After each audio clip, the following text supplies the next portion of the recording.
क्योंकि सब्सक्राइब करेंगे और बेल आइकन को प्रेस करेंगे तभी नोटिफिकेशन अपडेट्स हमारे चैनल का आपको मिल पाएगा टाइम पे। तो इस वीडियो को हमने बहुत ही इंटरेस्टिंग तरीके से बनाया है, फिगर्स की मदद से, वीडियोस की मदद से बनाया है और होप है कि आपको वीडियो पसंद आएगा। दोस्तों अगर वीडियो पसंद आए तो एक लाइक जरूर कर देना और वीडियो को अंत तक देखो। चैप्टर बड़ा है इसलिए हमने इसको 2 पार्ट में डिवाइड किया है। तो चलिए स्टार्ट करते हैं। Chapter number 1, crop production and management. Crop production and management, crop फसल उत्पादन और प्रबंधन। इस चैप्टर में हम फसल कैसे उगाते हैं, कौन कौन सी फसलें होती हैं, उसको उगाने से लेके काटने तक की प्रक्रिया इस चैप्टर में हम पढ़ेंगे। तो ये कुछ यहाँ पे इंट्रोडक्शन है। हाँ दोस्तों, एक बात और आपको बता दूं कि जो इंपॉर्टेंट पॉइंट्स है जो आपको इस चैप्टर में पढ़ने हैं वो हम अंडरलाइन कर देंगे। प्लीज पेन कॉपी लेके बैठिए ताकि आप नोट्स बना सकें और मेरे साथ बनी रहिए। मैं पूरे चैप्टर को आपको कहीं भी एक भी टॉपिक छूटने नहीं दूंगा, ये मेरा प्रॉमिस है आपसे। और जो भी आपको इंपॉर्टेंट लगे नोट्स बनाते जाइए, हम उसको अंडरलाइन भी कर देंगे। और हमने यहाँ पे इमेजेस की भी मदद ली है ताकि आपको जल्दी विजुलाइज हो सके, क्लियर हो सके topic. Paheli and Boojho went to their uncle's house during the summer. Paheli और बूझो एक भाई बहन रहते हैं, वो अपने अंकल के घर गर्मियों की छुट्टियों में जाते हैं। तो वो वहां पे क्या देखते हैं? खुरपी, सीकल, सोवल, प्लाव, मतलब कि खुरपी देखते हैं, हसिया देखते हैं, हल देखते हैं, इत्यादि ये सारी चीजें वो खेतों में देखते हैं। और पहली क्या सोचता है? पहली बोलता है कि मैं इन सब चीजों के बारे में जानता हूँ, इन औजारे के बारे में जानना चाहता हूँ कि ये सब कहाँ प्रयोग होते हैं, कैसे प्रयोग होते हैं। तो हम इस चैप्टर में पहली को बताएंगे कि इन औजारों का कहां और कैसे यूज किया जाता है। हमने चैप्टर में पढ़ा है, हमने पहले पढ़ चुका है कि सारे लिविंग ऑर्गेनिजम्स को खाने की जरूरत होती है, फूड को जरूरत होती है जिंदा रहने के लिए। जो प्लांट्स होते हैं वो तो अपना खाना खुद बना लेते हैं। Can you recall how green plants synthesis their own food? हाँ, हमें पता है कि ग्रीन प्लांट्स कैसे फूड बनाते हैं अपना फोटोसिंथेसिस के प्रोसेस से। क्लोरोफिल, उनके अंदर एक पिगमेंट होता है जिससे वो अपना खुद खाना बना सकते हैं। लेकिन जो एनिमल्स होते हैं, इंसान भी, एनिमल्स और इंसान भी, वो अपना खाना कैसे बनाते हैं, वो अपना खाना कहां से लाते हैं। लेकिन इससे पहले हमें यह जानना जरूरी है कि हमें खाने की जरूरत पड़ती क्यों है। हम पहले से जानते हैं कि खाना हमें क्या देती है? एनर्जी देती है, जिससे हम क्या करते हैं? Utilised by organism for carrying out their various body function. जो कि हम मानवों द्वारा या एनिमल्स द्वारा या ऑर्गेनिजम्स द्वारा जो एनर्जी मिलती है हमें खाने से, उसका हम प्रयोग कहाँ करते हैं? जो बॉडी में प्रक्रिया चलती है, बहुत सारी जो गतिविधियां चलती है, उसमें हमारी जो एनर्जी मिलती है हमें खाने से वो खत्म हो जाती है। जैसे कि डाइजेशन, रेस्पिरेशन, एक्सक्रिएशन, ये सब प्रक्रियाएं जो हमारे बॉडी के अंदर चलती हैं, जिसके लिए हमें एनर्जी की जरूरत पड़ती है। हम अपना खाना पौधों से भी लेते हैं और जानवरों से मिलता है, दोनों से हमें अपना खाना मिलता है। अब बात यहाँ पे ये आती है कि जब हमें हर व्यक्ति को यहाँ पे इतनी भारी मात्रा की पॉपुलेशन, इतना सारा पॉपुलेशन है हमारे वर्ल्ड का, और इतनी भारी मात्रा में जब खाने की जरूरत है तो इतना सारा खाना हमें मिलेगा कहाँ से? तो उसके लिए क्या करना पड़ेगा हमें? Food has to be produced on a large scale. खाने को बहुत बड़ी मात्रा में उगाना पड़ेगा। और इसे करने के लिए हमें किन की चीजों की जरूरत है? लगातार उत्पादन करने की जरूरत है, प्रॉपर मैनेजमेंट, उचित प्रबंधन करने की जरूरत है, और डिस्ट्रीब्यूशन ऑफ फूड, और जो हम उगाते हैं उसको हर पार्ट में, देश के हर पार्ट में पहुंच सके, उसका भी प्रबंधन हमें करना होगा। तो ये तो था इंट्रोडक्शन पूरा। और मेन चैप्टर यहां से स्टार्ट होता है एग्रीकल्चर प्रैक्टिसेस, मतलब कि कृषि गतिविधियां। कौन कौन सी गतिविधियां होती हैं क्रॉप को बोने से लेके काटने तक के जो समय होता है, उसमें कौन कौन सी गतिविधियां एक फार्मर, एक किसान करता है, वो सब हम इस चैप्टर में पढ़ेंगे। तो चलिए देखते हैं। लाइन बाय लाइन एक्सप्लेनेशन तो दे रहा हूं मैं आपको, और इंपॉर्टेंट पॉइंट भी मैं अंडरलाइन कर दूंगा, तो प्लीज वीडियो को स्किप ना करिए और देखते जाइए। टिल 10,000 BC, 10,000 BC तक लोग क्या करते थे? वो लोग नोमैडिक थे और वो यहां से एक जगह से दूसरे जगह घूमा करते थे खाने के लिए और रहने की खोज में। वो कच्चे फलों को खाते थे, कच्चे सब्जियों को खाते थे, जानवरों का शिकार करते थे। धीरे धीरे वो जानवरों का शिकार करना स्टार्ट कर दिया अपने खाने के लिए। और उसके बाद उन्होंने जमीन पे, उन्होंने एक जगह ठहरना, जब एक जगह वो रुकने लगे तो उन्होंने जमीन पे उत्पादन, कृषि चालू कर कृषि मतलब कि उत्पादन करना स्टार्ट कर दिया। वो चावल उगाने लगे, वो वीट उगाने लगे, और भी बहुत खाद्य पदार्थ के फसलें हैं वो अपना उगाने लगे। और यहीं से जन्म होता है एग्रीकल्चर का। एग्रीकल्चर क्या है दोस्तों? एग्रीकल्चर और खेती में आप फर्क समझिए। एग्रीकल्चर की डिफिनेशन यहाँ पे मैं आपको दे रहा हूँ।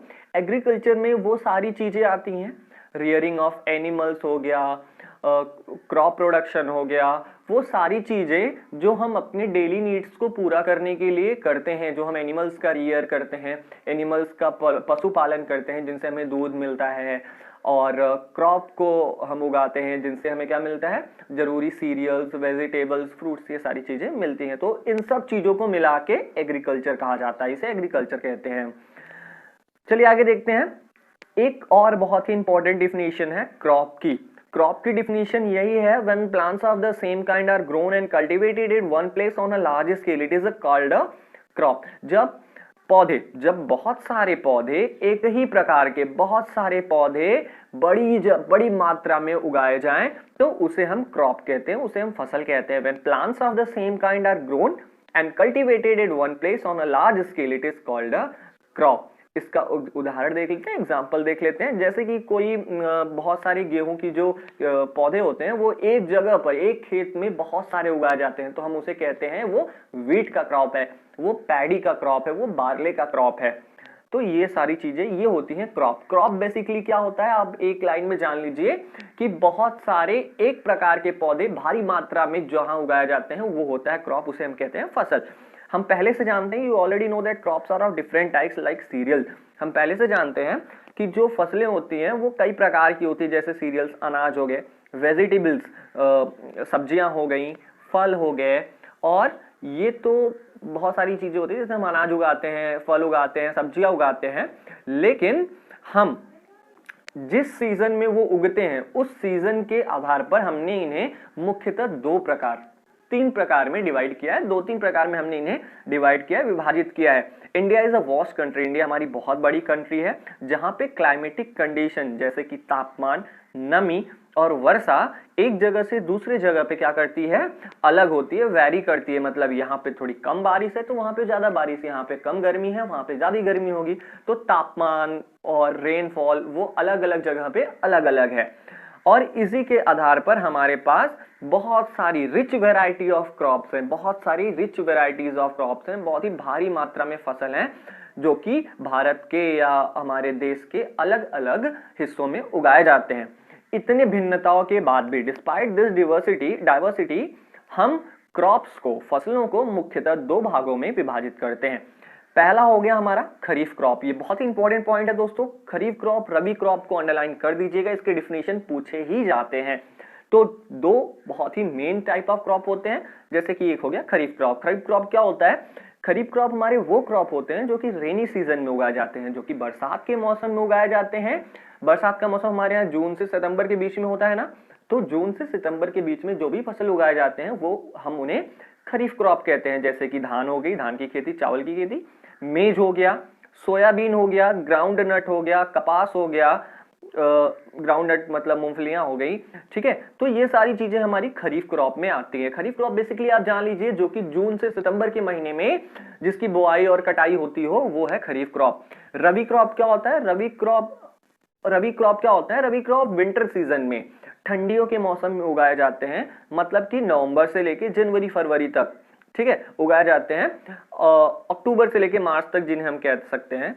इनके कुछ एग्जाम्पल हैं जैसे कि गेहूं हो गए, ग्राम हो गया, मटर हो गया, सरसों हो गया, ठीक है, लिंसीड हो गया। ये सारी चीजें रबी क्रॉप्स में आती हैं। एक मुख्य डिफरेंस जो खरीफ क्रॉप और रबी क्रॉप में है, खरीफ क्रॉप को उगने के लिए ज्यादा पानी की जरूरत होती है और वहीं रबी क्रॉप्स को उगने के लिए कम पानी की जरूरत होती है। इसीलिए खरीफ क्रॉप को हम बरसात के मौसम में बोते हैं और रबी क्रॉप्स को हम जो ड्राई सीजन होता है हमारा ठंडियों के मौसम में, हम उसमें बोते हैं। बिसाइड दिस, इसके अलावा कुछ दाल और जो कुछ सब्जियां होती हैं वो जो गर्मियों में उगाई जाती हैं कई जगह पे, इन्हें हम जायद क्रॉप भी कहते हैं। जायद क्रॉप, ZAID, जायद क्रॉप वो क्रॉप्स होते हैं जो कि समर सीजन्स में उगाए जाते हैं। जैसे कुछ सब्जियां हो गई, दाल हो गए, वो होते हैं हमारे जायद क्रॉप्स। तो जायद क्रॉप्स उतना इंपॉर्टेंट नहीं है, इसलिए आपके एनसीईआरटी के सिलेबस में रखा नहीं गया है उसे। आगे देखते हैं basis practices of crop production. कौन कौन से मुख्य प्रक्रियाएं, गतिविधियां होती हैं जो कि एक किसान फसल उगाने के लिए अपनाता है, कौन कौन सी गतिविधियां वो करता है तब जाके फसल उगता है। हम इस पॉइंट के अंदर उन सारी चीजों को पढ़ेंगे। Cultivation of crops involves several activities undertaken by farmers over a period of time. You may find that these activities are similar to those carried out by a gardener or even by you when you grown ornamental plants in your house. Cultivation of crops, जो एक फसल उगाने के लिए बहुत सारी गतिविधियों से एक किसान को गुजरना पड़ता है।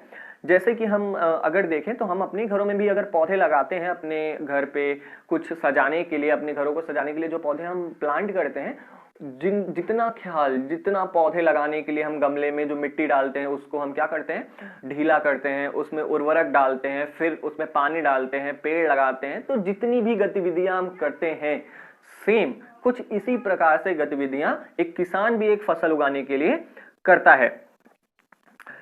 और इसी को हम क्या कहते हैं, एग्रीकल्चर प्रैक्टिसेस। इन्हीं गतिविधियों को हम एग्रीकल्चर प्रैक्टिसेस कहते हैं। एग्रीकल्चर प्रैक्टिसेस की डिफिनीशन इंपॉर्टेंट है थोड़ा, इसलिए हमें देखना जरूरी है। यहां से है कि जो भी activities those you may find that these activities are similar to those carried out by a gardener or even by you, and when you grow ornamental plants in your house, these activities or tasks are referred as agriculture practices. Agriculture practices की definition ये आपके screen पे popup हो रही है, आप इसको जरूर देख लीजिए। आगे बढ़ते हैं। ये हमने इन्हें 7 प्रक्रिया में विभाजित किया है कि कौन कौन से 7 स्टेप्स होते हैं जो एक फार्मर गुजरता है एक फसल उगाने के लिए।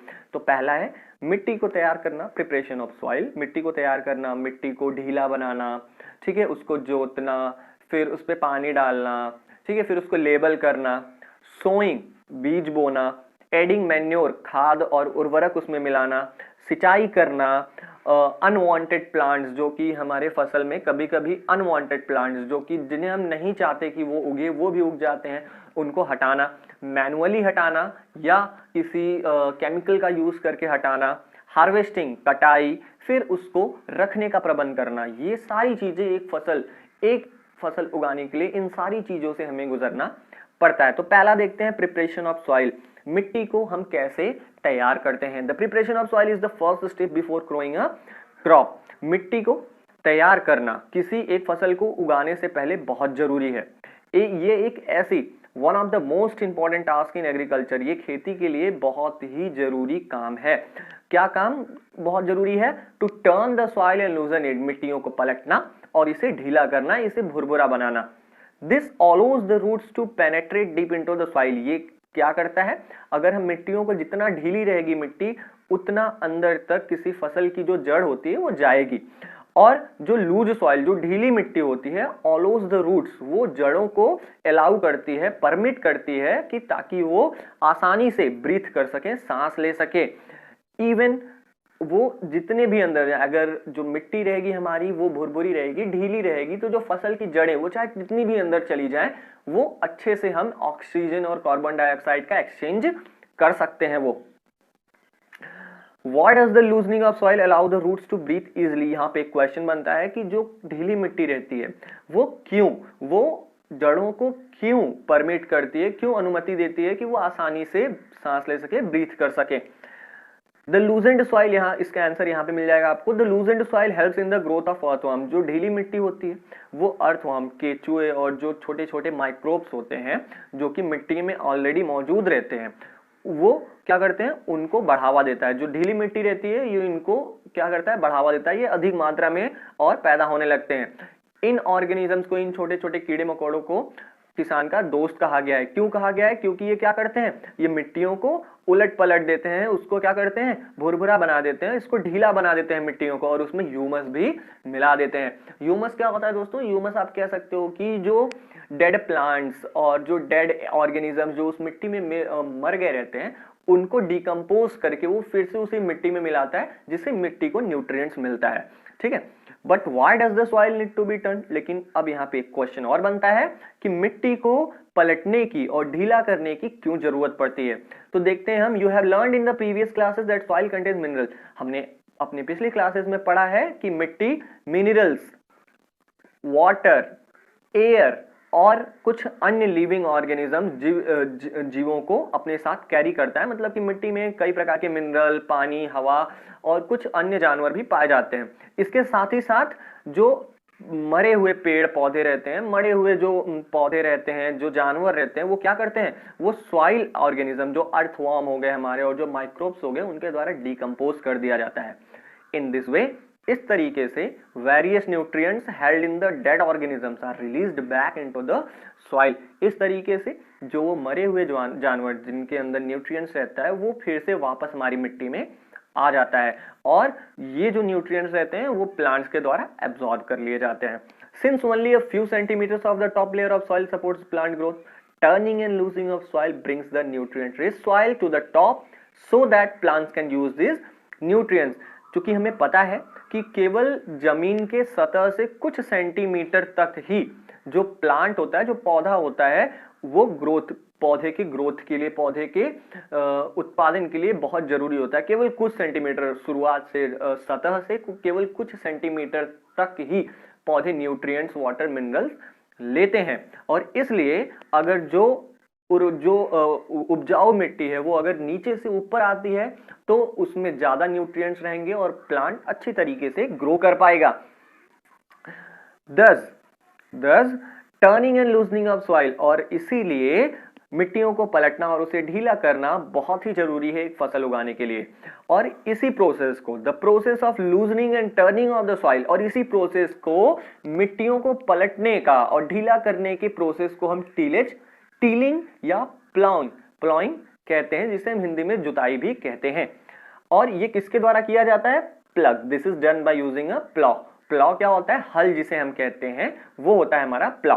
Plough are made of wood और आयरन। आप देख सकते हैं कि जो प्लॉ होता है वो किसकी मदद से बना होता है, वो या तो लकड़ी से बना होगा या तो लोहे से बना होगा। और अगर मिट्टी बहुत ज्यादा सूखी है, if the soil is very dry, इसे पानी, मतलब जोतने से पहले हम पानी देते हैं ताकि मिट्टी क्या हो जाए, थोड़ी नम हो जाए, थोड़ी क्या हो जाए, थोड़ी उसको बोलते हैं कि नम हो जाए, जिससे हल आसानी से चल सके।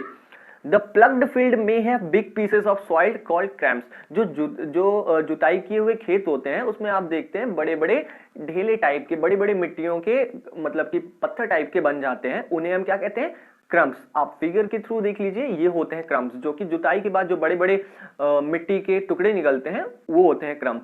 और इन क्रम्स को तोड़ना बहुत जरूरी होता है। तो हम इन्हें तोड़ते कैसे हैं, प्लैंक की मदद से तोड़ते हैं।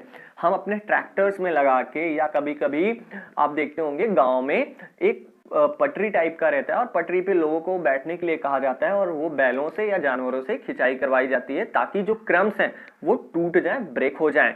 और the field is labelled, field को लेबल किया जाता है किस लिए, जुताई करने के लिए, बुआई करने के लिए, फॉर सोइंग, बुआई करने के लिए, एज वेल एज, और इरिगेशन मतलब सिंचाई करने के लिए भी हम फील्ड को क्या करते हैं, लेबल करते हैं, प्लेन करते हैं।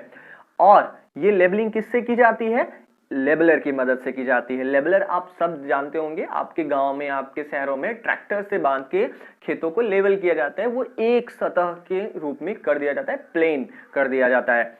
समटाइम्स, कुछ समय तो क्या होता है, manure is added to the soil. जो खाद होते हैं, खाद क्या होता है आप जानते हैं दोस्तों, हमारी जो नेचुरल फर्टिलाइजर्स होते हैं जिन्हें हम कहते हैं काऊ डंग हो गया, ये सब सारी चीजें मैन्योर में आती है हमारे। तो कभी कभी क्या होता है, जुताई करने के पहले ही हम मैन्योर खेतों में डाल देते हैं ताकि जब जुताई की जाए तो जब मिट्टी पलटे तो अच्छे से मैन्योर उस मिट्टी में मिल जाए और वो पौधों को हमारे उगने में और अच्छा मदद करे। इससे क्या होता है, इससे प्रॉपर मिक्सिंग हो जाती है, मतलब कि जो खाद होते हैं वो मिट्टी से अच्छी तरीके से मिल जाते हैं। और जो बुआई से पहले हम मिट्टियों को पानी भी देते हैं ताकि जो मिट्टी है वो पूरी तरीके से क्या हो जाए, एकदम नम हो जाए, एकदम सॉफ्ट हो जाए। ठीक है, तो होप आपको ये समझ में आया होगा। अगला टॉपिक देखते हैं, एग्रीकल्चर इंप्लीमेंट्स, मतलब कि जुताई और बुआई के लिए कौन कौन सी औजारों की जरूरत पड़ती है वो देख लेते हैं, कौन कौन सी है। बिफोर सोइंग द सीड्स, जो बुआई के पहले ये बहुत जरूरी है कि जो सॉइल्स हैं, जो मिट्टी है, उसको दाने के समान, मतलब जितना छोटा हम कर सकते हैं उतना छोटा कर दे ताकि हमें बहुत ज्यादा उत्पादन, फसल का उत्पादन मिले। और ये किया किससे जाता है, ये अलग अलग प्रकार के औजारों की मदद से किया जाता है। इसमें मुख्य औजार कौन कौन से हैं, प्लॉ है, हो है, कल्टीवेटर है। प्लॉ मतलब हल होता है, हो मतलब कुदाल होती है, और कल्टीवेटर आप जानते हैं जो ट्रैक्टरों में बांध के आमतौर पे जो जुताई होती है उसे हम कल्टीवेटर कहते हैं। तो आप देख सकते हैं प्लॉ ये है प्लॉ, ये है हो और ये है कल्टीवेटर। ठीक है, ये जो दिख रहा है आपको ट्रैक्टर के पीछे लगा है, ये है कल्टीवेटर, ये है हो और ये है आपका हल। इनके बारे में हम एक एक करके पढ़ेंगे, तब हम आपको फिगर से समझाएंगे ये क्या चीजें होती हैं। सबसे पहला आता है plough. This is being used since ancient times for tilling the soil. ये बहुत ही पुराने समय से जुताई के लिए हमारे गांव में यूज किया जाता है। इसका किन किन चीजों के लिए यूज होता है, मतलब कि उर्वरक को मिलाने के लिए, मिट्टी में मिलाने के लिए, फसल में मिलाने के लिए इसकी जरूरत पड़ती है, और जो अनवांटेड प्लांट्स हैं उनको हटाने के लिए, और स्क्रैपिंग ऑफ सॉइल करने के लिए हम हल की मदद लेते हैं। This implement is made of would. ये किसका बना होता है, ये लकड़ी का बना होता है। जैसा कि आप फिगर पे देख सकते हैं, ये लकड़ी का बना होता है और ये खींचा जाता है बैलों द्वारा, मतलब कि 2 बैल होते हैं उनके द्वारा ये खींचा जाता है। बैल की जगह और भी एनिमल्स हो सकते हैं, जैसे हॉर्सेस हो गए, कैमल्स हो गए। और ये क्या, ये अपने साथ it contains a strong triangular iron strip called ploughshare. आप देख रहे हो जो नीचे वाला हिस्सा है, जो लोहे का हिस्सा है, वो त्रिकोण होता है, इसे हम प्लक्सेर कहते हैं। इसका जो मेन पार्ट होता है, जो हल का मेन पार्ट होता है, वो ये देख रहे हैं आप, जो लंबा सा लकड़ी का ये लॉग है, ये होता है, इसे हम प्लग सैफ्ट कहते हैं। और प्लग सैफ्ट के जहां से ये प्लग सेयर होता है, उसके जस्ट अपोजिट दिशा में एक हैंडल होता है पकड़ने के लिए। ठीक है, the other end is attached to a beam. और जो इसका दूसरा हिस्सा होता है वो देखिए बैल के, यहाँ पे देखिए आप देख रहे हैं बैल के गले में ये जो बीम लगी हुई है इससे जुड़ा हुआ है। तो ये होता है, क्या बोलते हैं उसे, ये बुल स्नेक में उसका अदर पार्ट जुड़ा होता है। 1 पेयर ऑफ बुल, जो कि एक बैलों का जोड़ा और एक आदमी इसे आसानी से चला सकते हैं। The indigenous wooden plug is increasingly being replaced by iron plug. जो पुराने जमाने के हल थे वो अब लोहे के जो हल हैं इससे आजकल जुताई हो रही है, हम उनका ज्यादा यूज नहीं करते। जो वुडन प्लाउज थे हम उनका ज्यादा यूज नहीं करते, अब हम आयरन प्लाउज का यूज करते हैं इन दिनों। हो कुदाल जो होता है, it is a simple tool. ये बहुत ही साधारण सा औजार होता है जो हमारे फसल के बीच में अनवांटेड प्लांट्स आ जाते हैं उनको हटाने के लिए यूज होता है, और मिट्टी को ढीला करने के लिए भी इनका यूज होता है। इनमें लॉन्ग रॉड ऑफ वुड, मतलब कि वुड की, लकड़ी की लॉन्ग रॉड होती है, या आयरन की भी वो हो सकती है, और एक बहुत ही मजबूत चौड़ा मुड़ा हुआ लोहे का प्लेट होता है जो कि इसके एक किनारे लगा दिया जाता है। आप देख सकते हैं ये यहाँ पे जरूरत है, ये देख रहे हैं आप, ये बड़ा सा जो लंबा सा दिख रहा है इसे हम कहते हैं ये बीम के मदद से आप देख रहे हैं इसको जोड़ा गया है। प्लेट जो कि इसका बहुत ही मुख्य हिस्सा होता है, बेंट प्लेट, ये है। ग्रिप जो कि पकड़ने के लिए है, हैंडल है, और ये जो लंबा सा है रॉड है वो। ठीक है, तो ये है हो, और ये एनिमल्स के द्वारा खींचा जाता है, जानवरों द्वारा ये खींचा जाता है। कल्टीवेटर क्या है, आज दिनों क्या होता है, जो जुताई होती है वो जो ट्रैक्टरों में कल्टीवेटर लगे होते हैं उनकी मदद से की जाती है। ये जो लेबर होता है, मतलब जो आदमी लोग मेहनत करते थे और समय जो लेती थी, वो इन सब चीजों को बचाता है। आगे चीज देखते हैं क्या है, सोइंग, बुआई जिसे हम कहते हैं। Sowing is the most important part of the crop production. जो बुआई होती है किसी फसल की वो बहुत ही जरूरी होती है, क्योंकि जब बुआई नहीं होगी तो फसल को काटेंगे क्या हम। बिफोर सोइंग, बुआई के पहले एक जो किसान होता है वो देखता है, वो अच्छी फसल, अच्छी क्वालिटी की जो बीजें होती हैं उसको सेलेक्ट करता है, उसको चुनता है, क्योंकि जो अच्छी क्वालिटी की जो बीजें होंगी वो साफ होंगी, मतलब कि हेल्दी होंगी, ठीक है, स्वस्थ होंगी और अच्छे वैरायटी की होंगी। फार्मर्स इनका यूज करता है ताकि वो बहुत ज्यादा से ज्यादा उत्पादन कर सके। अब सिलेक्शन ऑफ सीड्स का सिलेक्शन हम कैसे करते हैं देख लेते हैं। हम इसके लिए एक एक्टिविटी भी ले सकते हैं। एक बीकर में हम क्या करें, आधा पानी डाल दें और उसमें गेहूं की कुछ बीजें डाल दें मुट्ठी भर। तो क्या हम देखेंगे, हम उसमें थोड़ा देर इंतजार करते हैं। Are these seeds which float on water, क्या ये कुछ सीड्स आपको ऐसी दिख रही हैं जो कि पानी में फ्लोट कर रही हैं, जो कि पानी में तैर रही हैं? क्या वो हल्की हैं कि पानी में तैर रही हैं? क्या वो जो भारी हैं वो नीचे डूब गई हैं? तो इन सब क्वेश्चंस का आंसर जानने के लिए हम आगे पढ़ते हैं कि ये भारी क्यों है, ये हल्की क्यों है जो तैर रही हैं। तो ये हल्की इसलिए होती हैं क्योंकि वो डैमेज्ड होती हैं, क्योंकि वो क्या होती हैं, अंदर से खोखली हो चुकी होती हैं, इसलिए वो उनमें वजन बिल्कुल नहीं रहता और वो पानी पे तैरती हैं। This is a good method. ये बहुत ही अच्छा प्रक्रिया है, बहुत ही अच्छा माध्यम है ये पता लगाने के लिए कि कौन सी बीज हेल्दी है, कौन सा बीज बोने लायक है और कौन सा बीज बोने लायक नहीं है। छांटने की ये सबसे अच्छा माध्यम है कि हम अच्छे बीजों को छांट लें और जो हॉलो, जो लाइटर, जो खत्म हो गए, जो अनहेल्दी बीज हैं उनको हम निकाल दें। बिफोर सोइंग, बुआई के पहले ये बहुत ही इंपॉर्टेंट काम है कि हम बुआई में प्रयोग होने वाले सारे टूल्स के बारे में जान ले। तो सबसे पहला होता है कि ट्रेडिशनल टूल। बुआई में सबसे पहले हम क्या यूज करते थे? ट्रेडिशनल, जो पुराने जमाने में लोग यूज करते थे tool for sowing seeds is shaped like a funnel. ये किस प्रकार था? एक फनल के टाइप था। फनल आप जानते हो, कुप्पी, फनल के टाइप का था और इसमें फनल में बीज भर दिए जाते थे, जो कि क्या होते थे, ये आप देख रहे हैं, इनमें बीज भर दिए जाते थे और वो पाइप लगी है, आप देख रहे हैं। इन पाइप की मदद से वो ग्राउंड में, मतलब कि ये जो हल है, ये हल क्या करता था? जमीन को खोदते चलता था और पीछे से ये जो फनल लगाए गए हैं उनकी मदद से जो सीड था वो जमीन तक, एकदम अंदर तक पहुंच जाता था। तो ये तो था हमारा ट्रेडिशनल मेथड जिनमें हम यूज करते थे। अब हम कौन सा मेथड यूज करते हैं? Seed drill. अब हम किसका यूज करते हैं? अब हम सीड ड्रिल का यूज करते हैं। ये देख रहे हैं आप, सीड ड्रिल ये है।